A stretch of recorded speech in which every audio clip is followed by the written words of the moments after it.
Hi everyone, we are from Group 1 where we present about behavioral view of learning in terms of operant conditioning. What is meant by operant conditioning? Operant conditioning is a learning process that uses reward and punishment to modify a behavior. Operant means deliberate action to operate on the environment to change it in a certain way. Behavior that produces good effect tends to become more frequent, while behavior that produces bad effect, it will tend to become less frequent.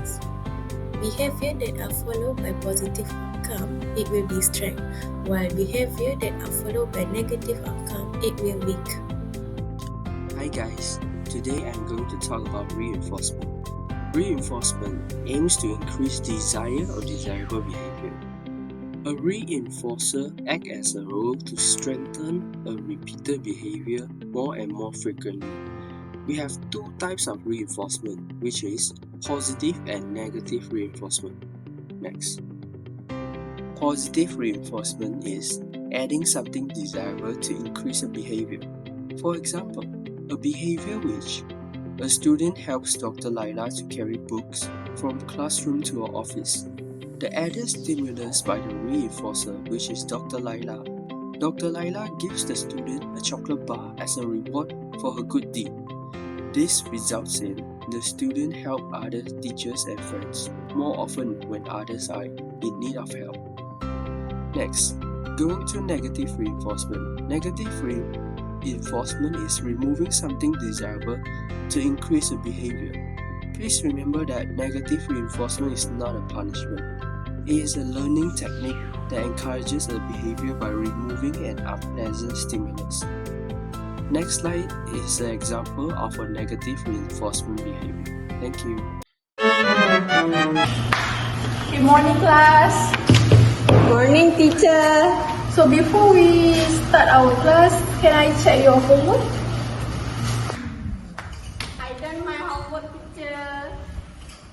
Wow. Me too. I also done my homework. Alright, good job.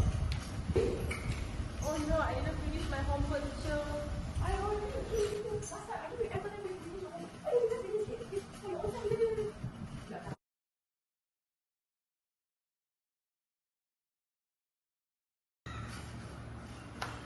Always the same face, huh?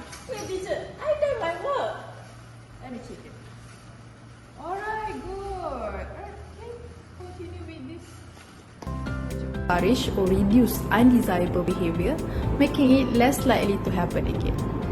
It happens in response to a student behavior, serving as a consequence. Over time, students learn to stop or reduce the unwanted behavior. There are two types of punishment, positive and negative.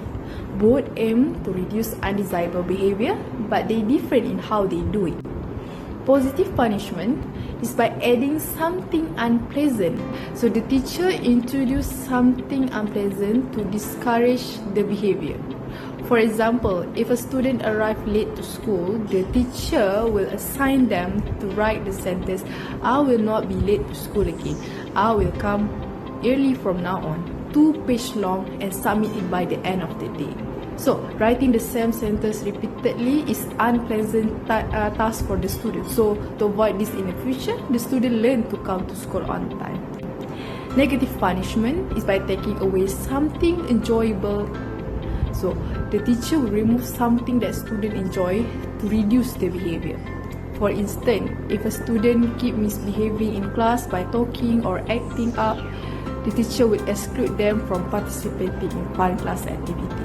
So since participating in game is something the student enjoys, so losing this privilege will motivate them to follow the rules to avoid missing out. Effectiveness of different schedule reinforcement is divided by two. First is continuous and intermittent. For continuous, we give reinforcement continuously. The result, desirable behavior increase rapidly because the student know and understand the instruction given. But if the reinforcement stops, the old behavior will come again. So, for this schedule, it is difficult to maintain, but it works faster.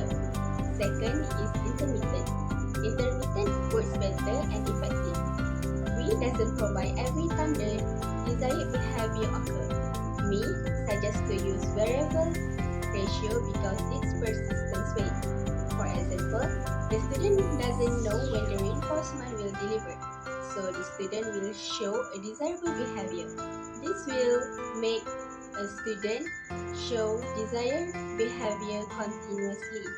Meanwhile, the fixed schedule doesn't work effectively and faster distinguish after the reinforcement given.